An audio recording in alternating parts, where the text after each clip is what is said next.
ছবির বাজেট বেশি নয়, তবে মুক্তির আগে ছবিটি নিয়ে এমনই নেতিবাচক প্রচারণা শুরু হয়। বাজেট যাই হোক, সেটাও উঠে আসবে কিনা আশঙ্কা তৈরি হয়, যার প্রভাব পড়ে অগ্রিম বুকিংয়েও।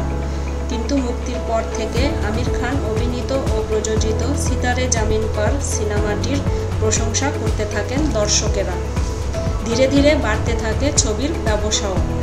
মুক্তির প্রথম দিনে দেশি বক্স অফিসে 10,07,00,000 আয় করে। এরপর থেকেই আয় বেড়েছে সিনেমাটির।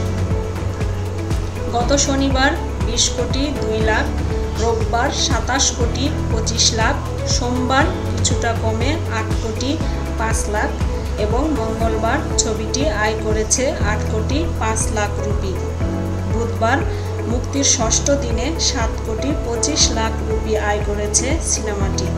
ধারণা করা হচ্ছে ছবিটি 100 কোটির ক্লাবে প্রবেশ করবে। এ ছবি দিয়েই 3 বছর পর বড় পর্দায় প্রত্যাবর্তন হলো আমির খানের।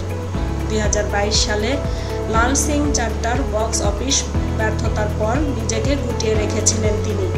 সিতারে জামিন পারে অভিনয়ের সঙ্গে প্রযোজনাও করেছেন আমির খান। RS প্রসন্ন পরিচালিত ছবিতে একজন বাস্কেটবল কোচ হিসেবে দেখা গেছে আমির খানকে, যিনি কিনা নিউরোডাইভার্জেন্ট বাচ্চাদের একটি দলকে প্রশিক্ষণ দেন। ছবিতে আমিরের স্ত্রীর চরিত্রে অভিনয় করেছেন জেনেলিয়া ডিসুজা।